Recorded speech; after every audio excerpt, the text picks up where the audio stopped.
Welcome to the Indie Film Hustle Podcast, episode number 120. No one can stop you from doing exactly what you want to do.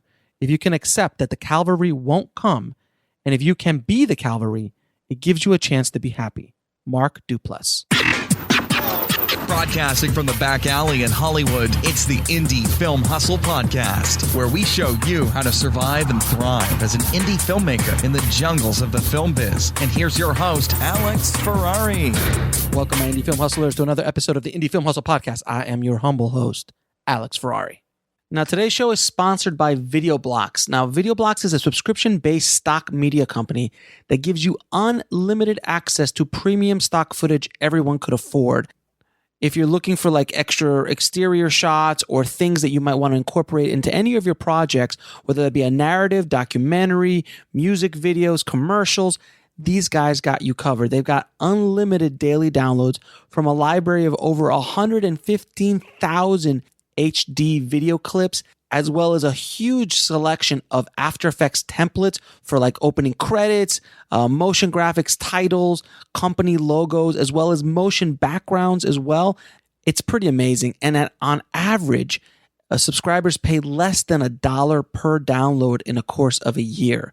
And the content does not get stale. They're constantly adding new content to the library every month. So it keeps it very, very fresh, and you always have something new to look forward to. And everything you download is 100% royalty free. Even if your subscription is canceled, you have unrestricted usage rights for anything you want to do, including personal projects and commercial projects. And you keep whatever you download and maintain the usage rights forever. Now, VideoBlocks is offering The Tribe a yearly subscription for $99. That's $50 off the usual price tag, just for you guys, just for The Tribe. That's less than $10 a month. So to get this deal, just head over to videoblocks.com/hustle. That's VideoBlocks, VIDEO blocks.com/hustle for this exclusive offer. And don't forget to go to freefilmbook.com. That's freefilmbook.com to download your free filmmaking audiobooks from Audible. So guys, today's show is all about giving you freedom to make your feature film. And this is one of the most freeing experiences that I ever had while I was making This Is Meg, is being able to move so quickly through the creative process from idea to scriptment, to shooting it, editing it, finalizing it, and we did it all within, I think, about 4 months. Literally from the idea all the way to the final edit and color and export. And it was such a freeing, amazing experience that I wanted to share with you guys what exactly it was, and hopefully you guys can do something similar for your first few films. Now, what is a scriptment? Scriptment is basically a full script minus all of the dialogue. It takes away a lot of the exterior, the interior kind of slug lines, and reads like a very cool short story. Now, I'm not the first to think about scriptments by any stretch. Mark Duplass has been doing it basically his entire career as well. I mean, someone like James Cameron and Quentin Tarantino, they love writing scriptments prior to writing their screenplays. But what Mark does is he actually writes the scriptment, and that is what he uses to make his movies. So what he likes to do, and I'll tell you from what I heard about what Mark does, and to also what I did, was you reverse engineer your story based around things you have around you. Robert Rodriguez did this. So did Kevin Smith. These guys, this is not a new concept. I think it needs to be, a lot of people need to be reminded of what this very powerful thing is, especially for first-time filmmakers, for people just starting out, people who just want to make a feature film and not get caught up in the drama, if you will, of writing a screenplay at the very beginning of their career. I've written screenplays before. They're very taxing. They're rough. As any writer will tell you, they're rough. They can be extremely rough to deal with. But I didn't want the writing and the formatting and all this kind of stuff to kind of get in my way of telling the story that I wanted to tell with Jill on This Is Meg. So we decided, hey, let's just do this kind of like The League, the FX show The League did, or Reno 911, or Curb Your Enthusiasm. All these guys have very loose scripts. So they would just start with an idea and structure it out very well. And that's the misnomer. That's the kind of myth about scriptments or about these non-scripted feature films or television shows, is they are scripted, but they're just scripted in a different format than you're normally used to. So let's say that you were going to do, I'll use Meg as an example. What I did was me and Jill sat down and we were like, okay, what do we have access to? Okay, we have my office, my back office, your house, this other house, this other location. And we'll go up to the Hollywood sign and do a location shot there, and we'll grab some stuff on the street and like, okay, boom, boom, boom.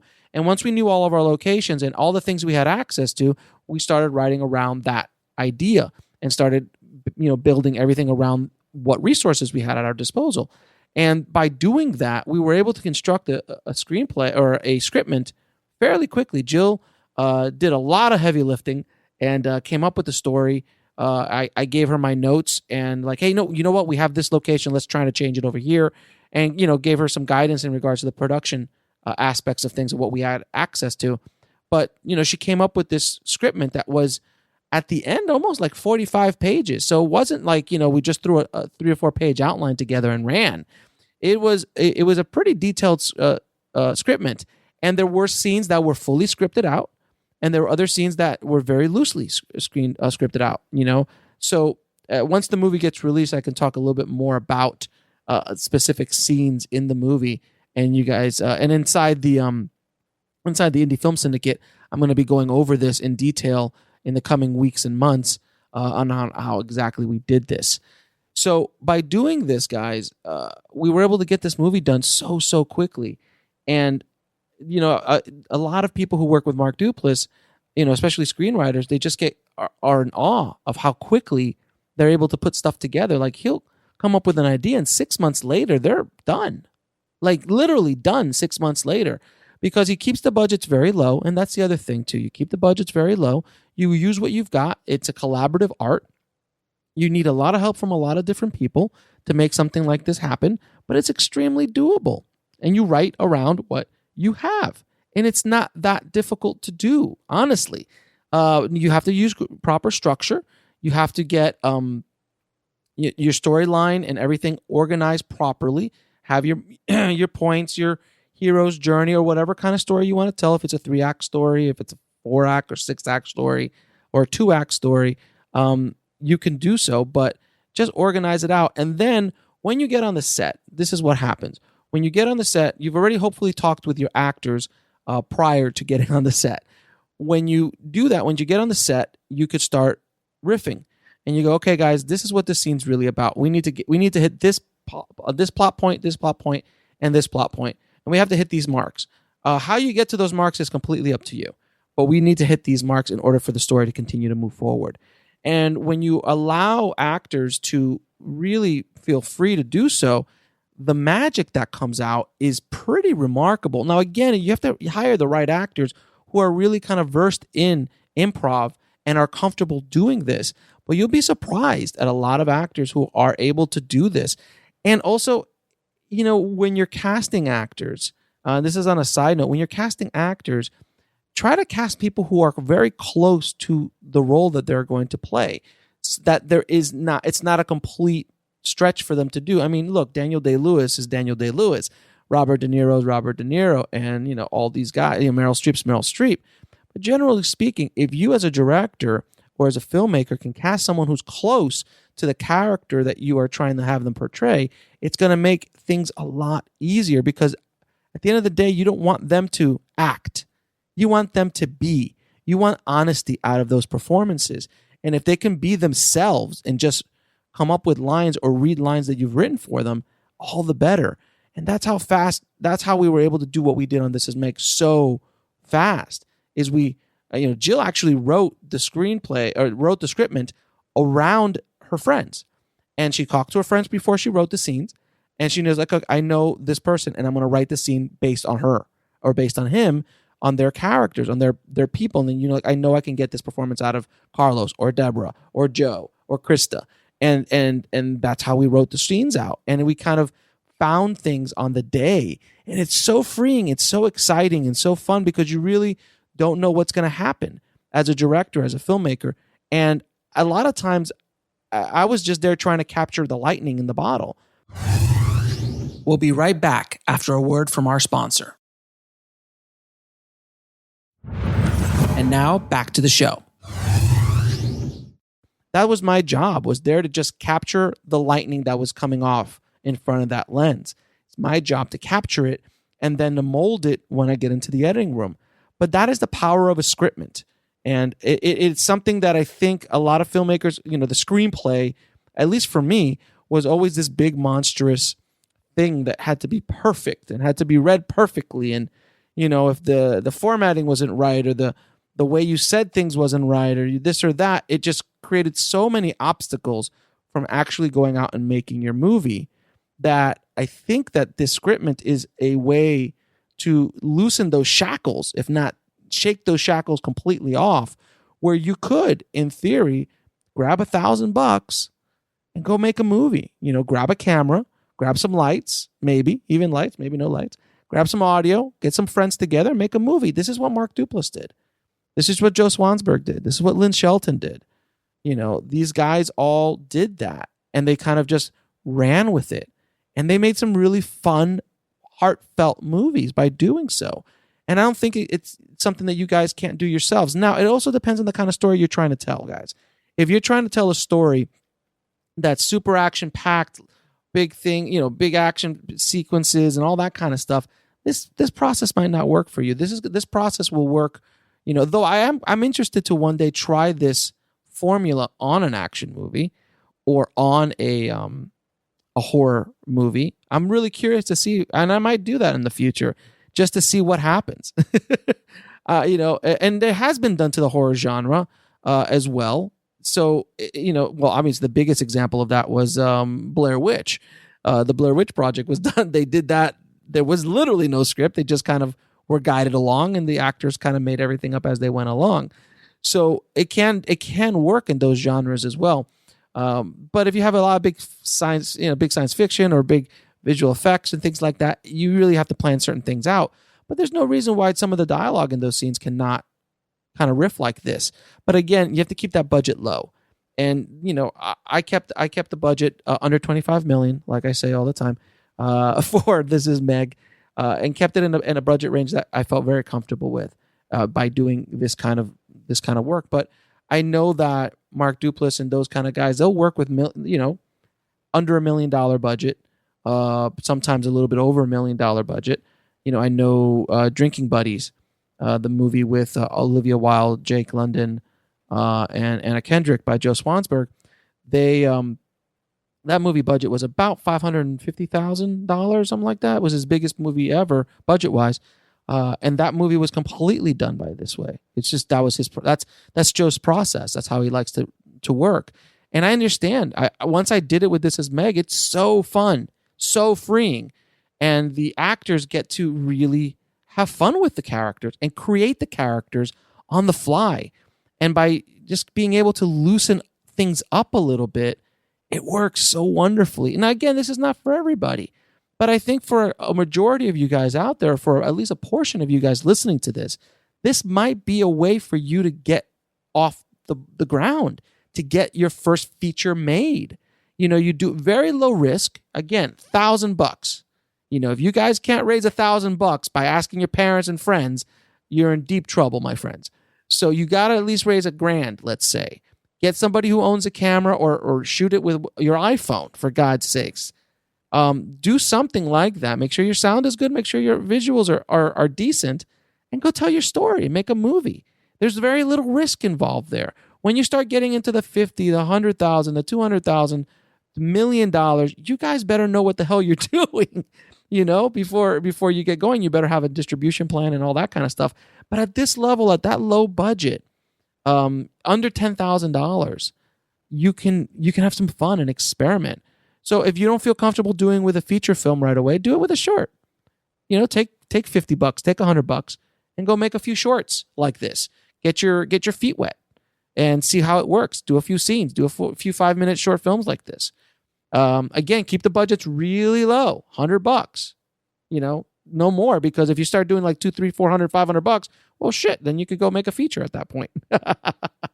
But anyway, I just hope that this podcast kind of helps you guys understand that there is another option out there for you, and there is another path to make your first feature film, that you don't have to go the traditional route of getting a screenplay, getting it developed, going through all of the rigmaroles, submitting this to actors and so on. And again, at the beginning, guys, I know a lot of people are going to have this question, like, well, Alex, if I have a scriptment and I've never done anything, can I approach named talent? I'm going to probably say no. Unless you have a relationship with that named talent or somebody like that, it's going to be very difficult. We were lucky that Jill had very, they're her friends, and they were able to reach out to her friends, and we were able to do this in this fashion because they trusted her and they trusted me. But when you're starting out, don't worry about getting big name actors. If you can, great.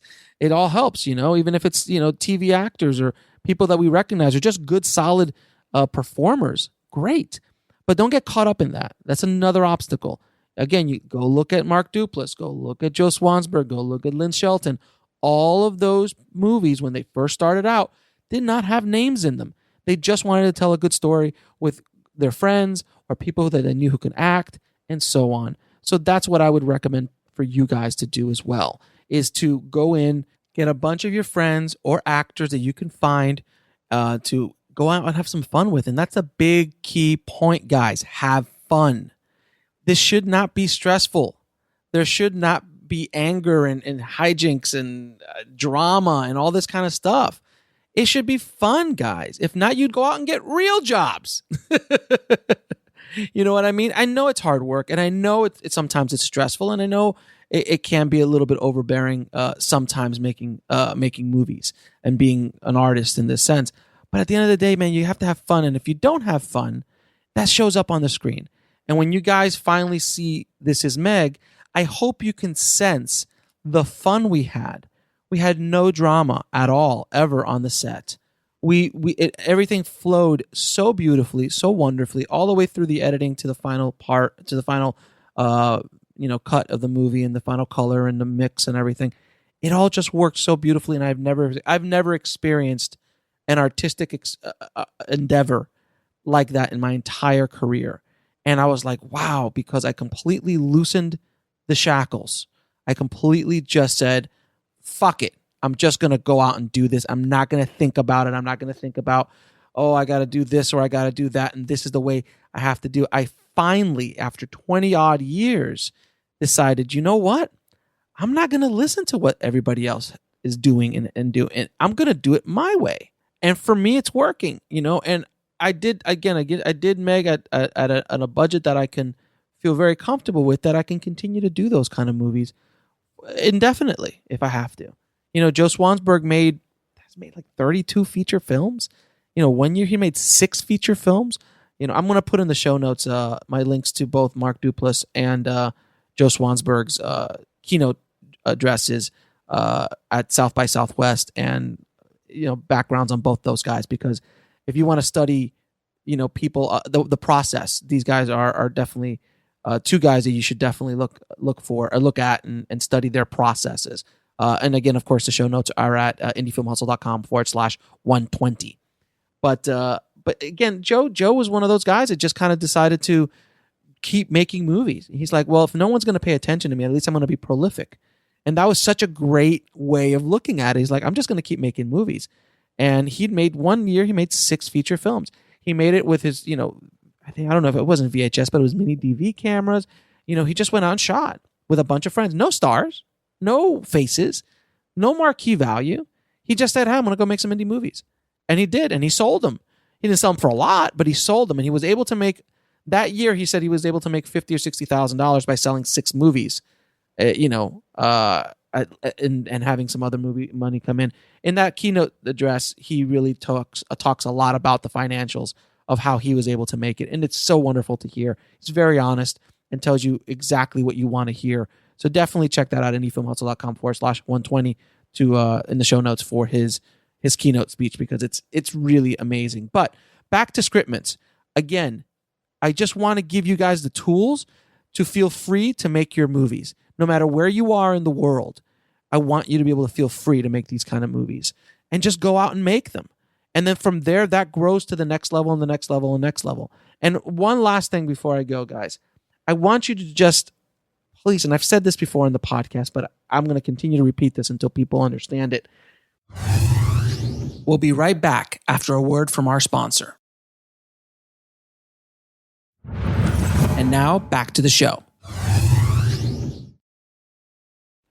You can't expect every movie that you make to be the home run, to be that one lottery ticket win that you're looking for. When you put that kind of pressure on the movie, it won't succeed. You will fail many times, and you are setting yourself up for failure. With This Is Meg, I am putting it out into the universe. I'm putting it out into the world. And whatever happens, happens. People will love it. People will hate it. I know that for a fact that people will love it and people will hate it. That's it. And there'll be some people in the middle and there'll be people in the extremes. And that's just the way it is. That's just the way it happens with all art. So you have to prepare yourself for that. But am I expecting it to get into Sundance and win me the lottery ticket? No, because you know what? I didn't get into Sundance. And it wasn't the end of the world. Because I was like, hey, if I get in, great. If I don't, let's go on. So you always aim for the fences, but understand that don't put the pressure that if it doesn't, your whole world is over and you can't make anymore. I want you not to feel that way. I want you to feel like I'm going to make 5 feature films and I'm just going to keep going no matter what. And you make them at a low enough budget that you could keep going. You could have a day job and save yourself up $1,000, find yourself somebody with a camera or shoot it with your own iPhone, and you make your movies. And that's how you do it. You just keep going. But the thing is that if you're going to go, and I'm going to use baseball as an analogy because it's a great analogy, but if you're going to go up to the plate, a lot of filmmakers will go up to the plate for the very first time and they expect to hit a home run when they've never taken a swing. That's what happens with most filmmakers. Most filmmakers have not been shooting commercials or music videos or short films or anything for a long period of time where they have gotten a lot of swings at bat. I've gotten a tremendous amount of swings at bat, but I've never done one with a feature, but I've done a lot of other shooting in my career. So I feel comfortable up there at the plate. You've got to feel comfortable up there at the plate. So Robert Rodriguez, before he made Mariachi, he shot like 20 or 30 short films. He'd do it every weekend. And he didn't show those films to anybody, to no one. He was just doing them to practice because he kept going up there and swinging away. Sometimes maybe he'd made it single. Maybe he'd foul out. If you guys don't know about baseball, got to look up the rules. But anyway, but that's what he did. And that's what I plan to continue doing with my features. Because I think what you need to do is you got to focus on those singles, those doubles, possibly some triples, instead of going for the home run every time. Because if you focus on those singles, so let's say you make a movie and that movie, you made for $1,000 and you sell it for $4,000 you make on it. Well, you made 4 times your money. Well, hell, that's a success for me. It might not be the game-winning home run, but damn, you made money as a filmmaker. You're the top 1% of filmmakers if you're able to do that. So what do you do next? You make another movie for maybe $2,000 this time. If it was me, I'd make another movie for $1,000. So that's just me. But you make another movie for $2,000 this time. And let's say you go out there and you make another $4,000. You doubled your money.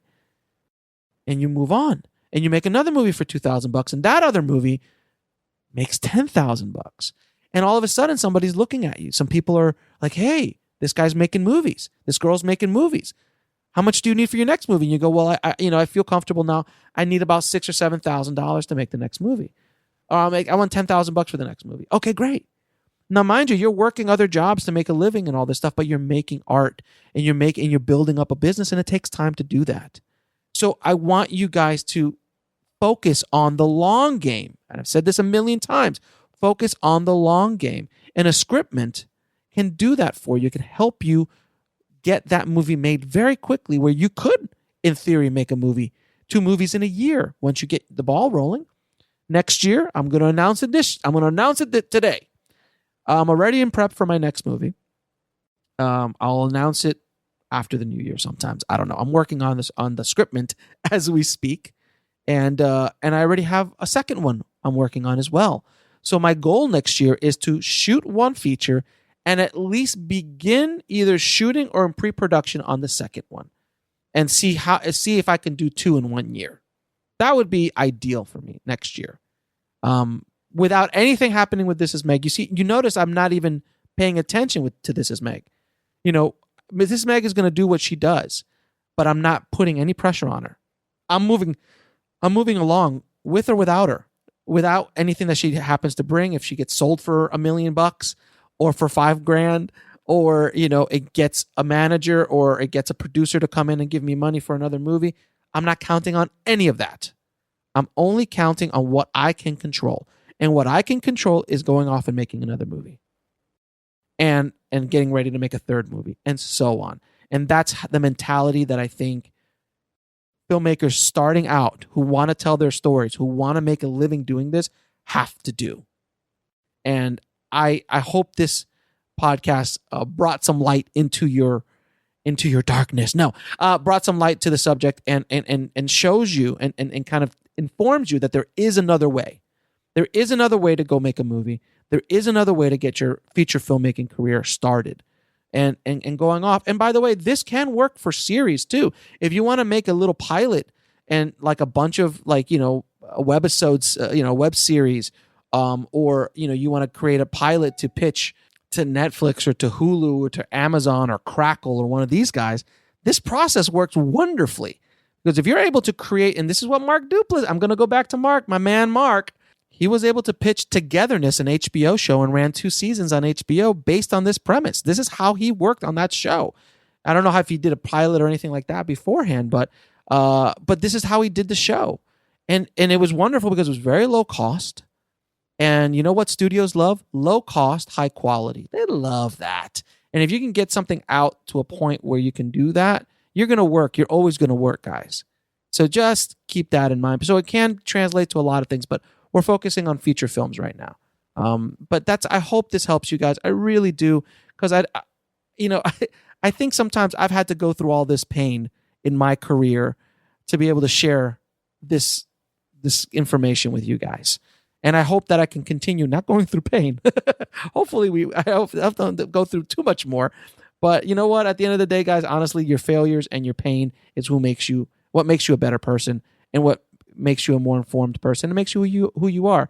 So all these years of struggle and everything that I've gone through, I'm hoping that my journey can be a beacon of light for you guys, at least a beacon of information, to at least share with you what I'm doing.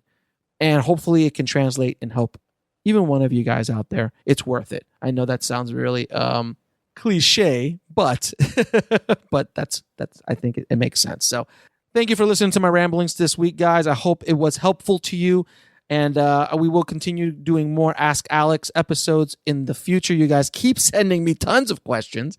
So I had no idea that this was going to be such a big deal. And I'm glad I'm helping you guys out. I'm glad you like the episodes, and please keep sending your suggestions for questions at ifhsubmissions@gmail.com. And also, guys, don't forget the show is also sponsored by Masterclass, and you got to head out to indiefilmhustle.com/masterclass to get access to Werner Herzog's Masterclass, the Oscar-winning director, as well as Aaron Sorkin's Screenwriting Masterclass, which is honestly remarkable. I'm again taking it again since I'm going through my my process right now. It's my Scriptment for my next project, as well as now the new Hans Zimmer film score masterclass is up. And as far as also acting, the Kevin Spacey masterclass and the Dustin Hoffman masterclass, learning their techniques. They're on my list of things to watch. I've actually purchased them already because I wanna see what Dustin and Kevin have to say about acting. I mean, it's invaluable, these courses. So head over to indiefilmhustle.com/masterclass. So as always, keep that hustle going, keep that dream alive, and I'll talk to you soon. Thanks for listening to the Indie Film Hustle podcast at indiefilmhustle.com. That's INDIEFILMHUSTLE.com.